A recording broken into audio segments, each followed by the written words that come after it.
So students, नए video और आज हम आपको जो है इस वीडियो में बताएंगे अबाउट व्हीटस्टोन ब्रिज।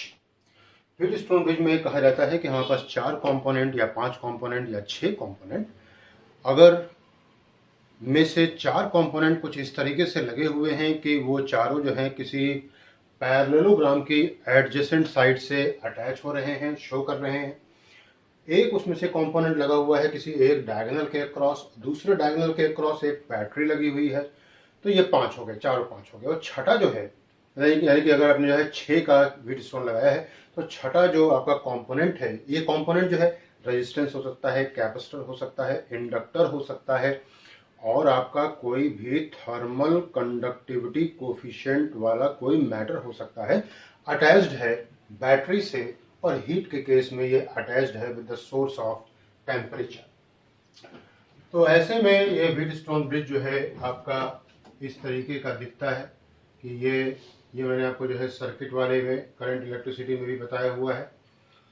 आप वहां से भी जाकर देख सकते हैं इसको। P, Q, R और S हो गया, और यहाँ पे एक ये बैटरी हो गई, ये की हो गई, ये V हो गया, और यहाँ पे जैसे ही इस की को प्रेस करते हैं यहाँ पे आप चाहे तो एक रेजिस्टेंस भी लगा सकते हैं X, एक गैल्वेनोमीटर लगा सकते हैं, साथ में एक की K2 भी लगा सकते हैं, वगैरह वगैरह।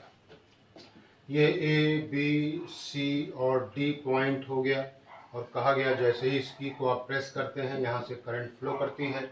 ध्यान रहे यहाँ पे प्रिकॉशनरी एक बात ध्यान रखी जाती है कि पहले हम की प्रेस करते हैं बैटरी वाली, बाद में की प्रेस करते हैं गैल्वेनोमीटर वाली।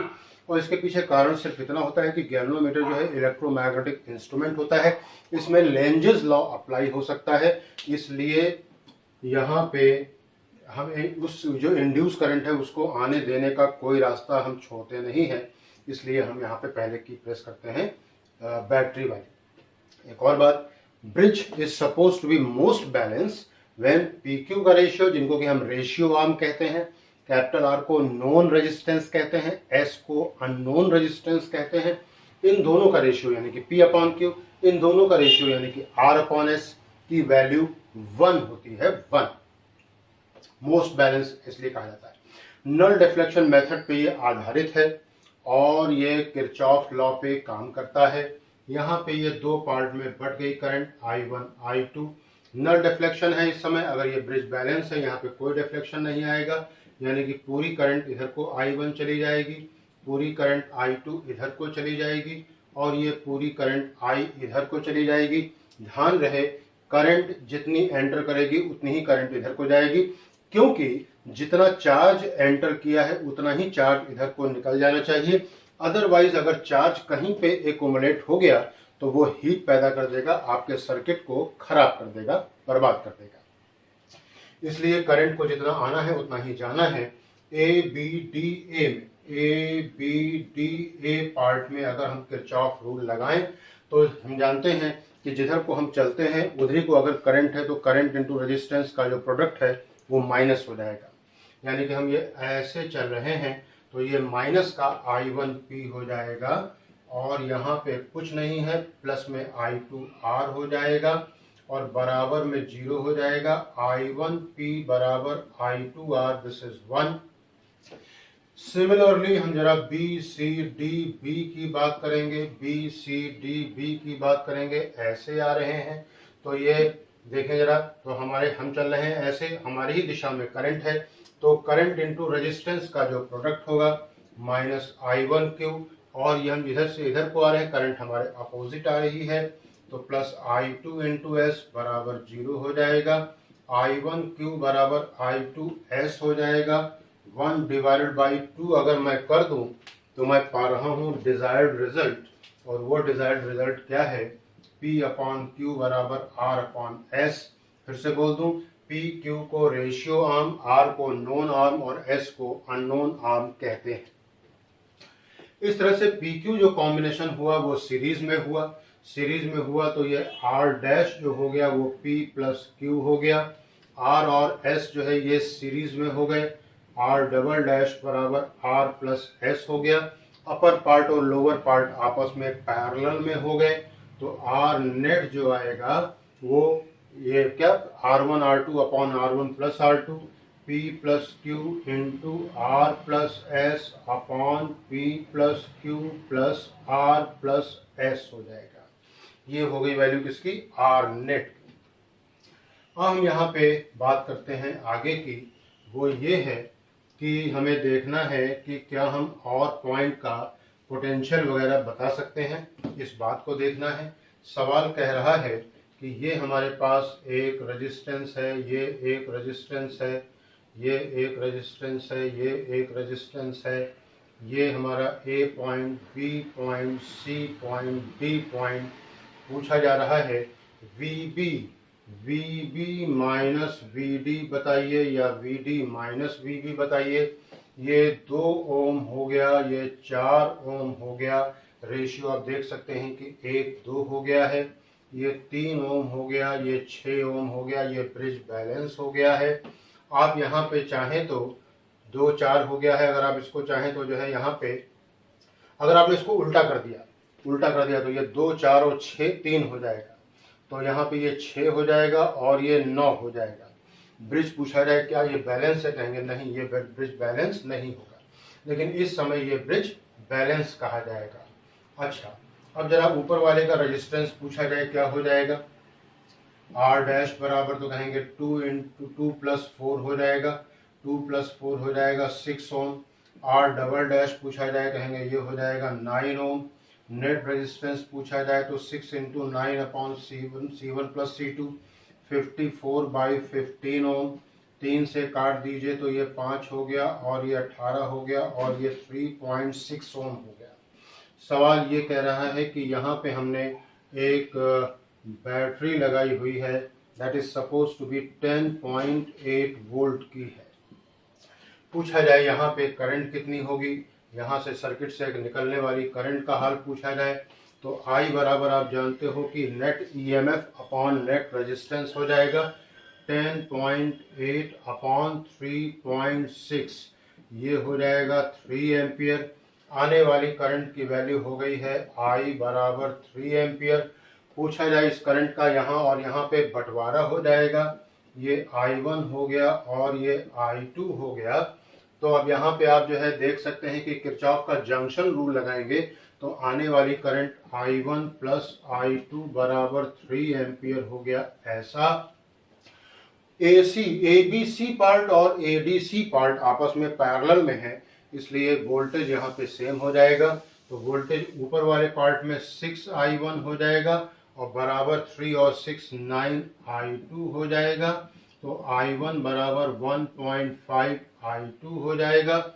यहाँ पे अगर आप रख दें तो 1.5 I2 प्लस I2 2.5 I2 बराबर 3 हो गया और ये 3/2.5 एम्पियर हो गया।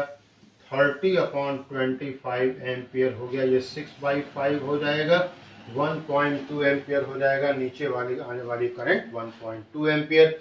ऊपर वाली करंट पूछा जाए क्या हो जाएगा, आंसर ये 1.5 है 1.2 का, यानी कि 1.5 गुना 1.2 का, यानी कि 1.8 एम्पियर है।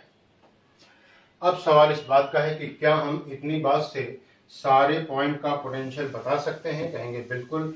ध्यान रहे ये पॉइंट 10.8 वोल्ट पे, ये पॉइंट 10.8 वोल्ट पे, ये पॉइंट 10.8 वोल्ट पे, VA बराबर 10.8 वोल्ट। ध्यान रहे C पॉइंट का पोटेंशियल 0 वोल्ट हो जाएगा। अच्छा, अब B पॉइंट का पोटेंशियल अगर मुझसे पूछा जाए कि कितना होगा, कहेंगे जो भी होगा 10.8 से कम होगा। क्यों कम होगा, क्योंकि ये 2 ओम ने कुछ वोल्टेज को ड्रॉप कर दिया है। तो 10.8 कितना ड्रॉप कर दिया, कहेंगे V बराबर IR से निकाल लीजिए।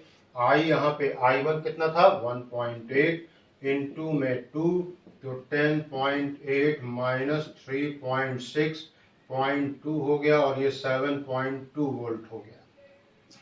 डी पॉइंट का वोल्टेज पूछा जाए, कहेंगे जो भी होगा 10.8 से कम होगा। क्यों कम होगा, कहेंगे ये 3 एम्पियर बैठा 3 ओम बैठा हुआ है ना करंट को ड्रॉप करने के लिए, तो इनटू में I2 कर दीजिए। तो I2 की वैल्यू हमने निकाली हुई थी, I2 की वैल्यू 1.2 और ये 10.8 माइनस कितना 3.6 और ये 0.2 हो गया और ये 7.2 वोल्ट हो गया।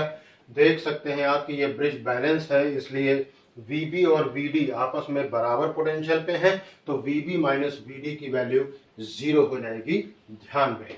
इस तरीके से ये किरचॉफ के जो है किरचॉफ लॉ पे आधारित ये व्हीटस्टोन ब्रिज था। ये एक बात हुई, हमें यहाँ पे जो इस वीडियो का जो बहुत अधिक महत्व था, जो अब बढ़ेगा कि ये किरचॉफ लॉ कैपेसिटर के लिए भी लागू होता है। फॉर कैपेसिटर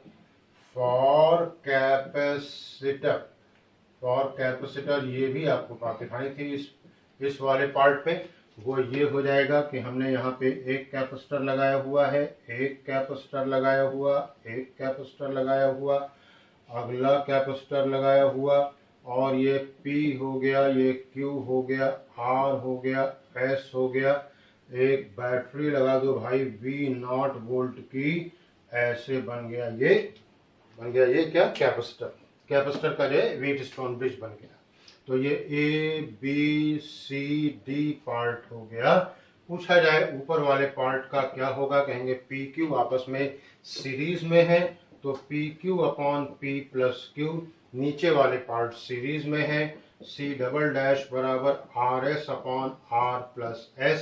और ये आपस में अपर ब्रांच और लोअर ब्रांच आपस में है, किसमें, पैरेलल में। तो C नेट जो हो जाएगा वो C dash plus C double dash, यानी कि PQ upon P plus Q plus RS upon R plus S is the value of net capacitance.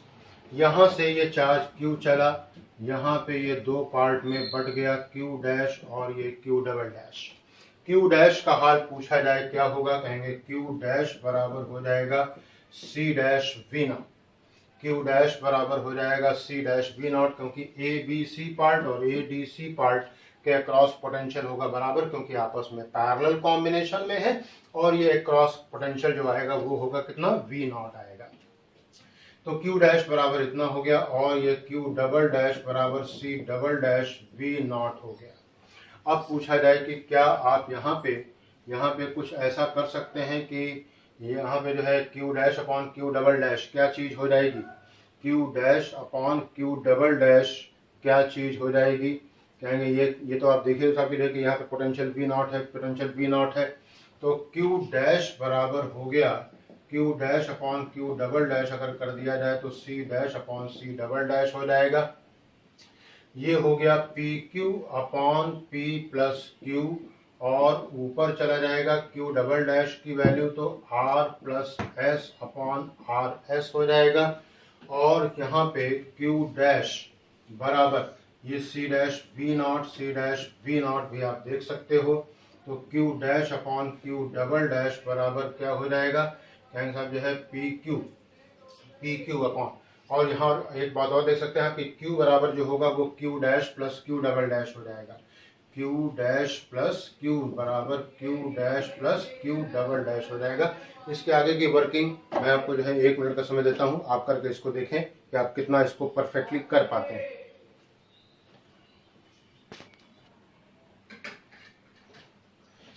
तो अगर आपने कुछ देखा हो तो अच्छी बात है, नहीं देखा है तो आगे बढ़ते हैं। Q dash upon Q double dash बराबर आप जो है चाहो तो P अपॉन R लिख सकते हो, तो PQ upon P plus Q into R plus S upon RS हो गया। P से P और R से R कट जाएगा। इस तरह से P plus Q upon Q बराबर R plus S upon S पा जाते हैं आप। P अपॉन Q प्लस 1 बराबर R upon S plus 1, P upon Q plus Q upon Q, R upon S plus S upon S, और आप पा गए 1 कट जाएगा, P अपॉन Q बराबर R upon S is the desired result for capacitor.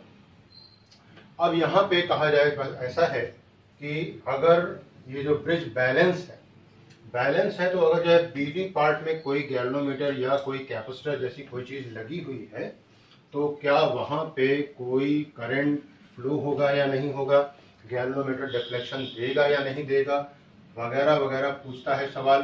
तो यहाँ पे ये P कहाँ पे कोई नाम नहीं दे रहे हैं, यहाँ पे ये PQ हो गया, R हो गया, S हो गया, और यहाँ पे सवाल जो है ये बन रहा है कि अगर बीच में हमने एक कैपेसिटर लगा के रखा हुआ है और कहा गया है कि ये अपर प्लेट है, ये लोअर प्लेट है, तो इफ P अपॉन Q बराबर R अपॉन S है, यानी कि P बराबर QR अपॉन S है, तो क्या ये अपर प्लेट और लोअर प्लेट कोई चार्जिंग होगी? कहेंगे कोई चार्जिंग नहीं होगी, क्योंकि ये ब्रिज आपका बैलेंस है, नो चार्ज। अच्छा, ये अगर P greater than QR by S हो गया और मामला कैपेसिटर का है, तब बताइए क्या होगा? ध्यान रहे, ये बात जो हम लोग कर रहे हैं ये कैपेसिटर की कर रहे हैं।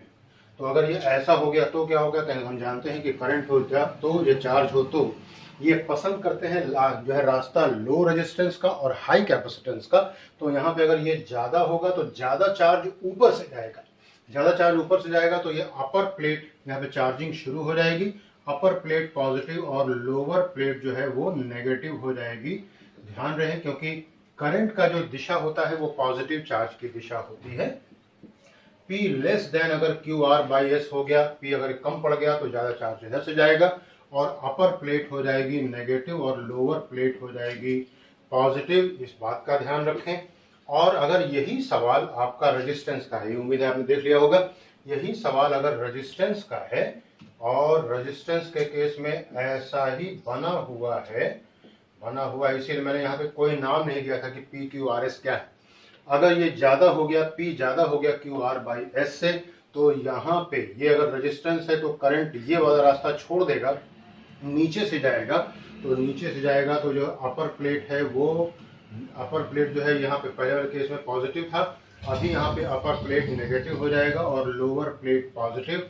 ऐसी स्थिति है तो अपर प्लेट पॉजिटिव और लोअर प्लेट नेगेटिव हो जाएगी। इन बातों को ध्यान रखें व्हीटस्टोन ब्रिज के केस में। अब यहाँ पे मैं आपको जो है व्हीटस्टोन ब्रिज का के ऊपर एक बहुत ही शानदार सवाल देता हूँ। सवाल देख करके तुरंत ही आंसर न देखें, वीडियो को पॉज करें और खुद से अपने आप से लगाने का प्रयास करें, देखें कि आप कितना इस सवाल को अटेम्प्ट कर पाए।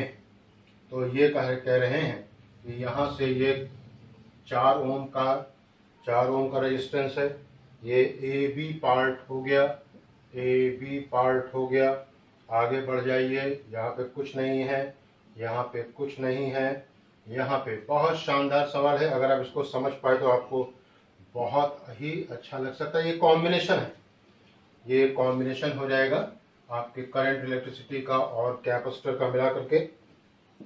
2 ओम हो गया, ये 20 वोल्ट हो गया, ऐसे ऐसे बन गया, ये 20 वोल्ट हो गया। सवाल पूछ रहे हैं कि ये बताइए साहब कि जो है कि बैटरी के द्वारा कितनी पावर खर्च होगी और करंट यहाँ से जो निकलेगी उसकी वैल्यू कितनी होगी, करंट की वैल्यू। कहेंगे अब जरा ऐसा एक बात समझ लीजिए ध्यान से, यहाँ से जो करंट चलेगी ये X पॉइंट पे आई और X पॉइंट पे देख सकते हैं कि इसके पास 2 रास्ते हैं, एक रेजिस्टेंस वाला और एक कंडक्टिंग वायर वाला। कंडक्टिंग वायर वाला है तो पूरी की पूरी करंट इधर चली जाएगी। कीप इट इन माइंड, मैं दोबारा बोल रहा हूँ, पूरी की पूरी करंट नीचे से चली जाएगी। ये 4 ओम जो है ये शॉर्ट हो गया है, V अक्रॉस 4 जो है वो 0 हो गया। यहां से इसको फिर ये रास्ता मिला, ये B से A जाएगा और फिर A से Y जाएगा और इधर को कोई करंट नहीं आएगी, V अक्रॉस 6 भी 0 हो जाएगा। तो करंट का रास्ता ये रहा, ये रहा, ये रहा और ऐसा हो गया। अब पूछा जाए कि व्हाट अबाउट 4 एंड 6, कहेंगे ना तो यहाँ पे कोई वोल्टेज ड्रॉप हो रहा है और न ही यहाँ पे कोई करंट फ्लो कर रही है। तो करंट सर्किट में है कितनी, कहेंगे net EMF upon net resistance हो जाएगा 20 वोल्ट बटे 2 ओम और ये 10 एम्पियर की करंट सर्किट में दौड़ रही है। अगर हमसे बैटरी के द्वारा जो जनरेट की गई है पावर पूछी गई है तो P बराबर आपको लगाना पड़ेगा VI और V हो गया है 20 वोल्ट, I हो गया है 10 एम्पियर, ये वाट हो गया, दिस इज 200 वाट। ये मैंने जो आपको सवाल दिखाया है इसमें शॉर्ट सर्किटिंग भी दिखाई है और कॉम्बिनेशन कैपेसिटर और रेजिस्टेंस दोनों का दिखाया है। इसको, इन बातों को बहुत ख्याल रखें। व्हीटस्टोन ब्रिज से बने हुए और भी सवालों को मैं आप लोगों को नेक्स्ट वीडियोस में ला के देता रहूंगा। खूब अच्छे से पढ़ाई करते रहें। All the best, God bless you.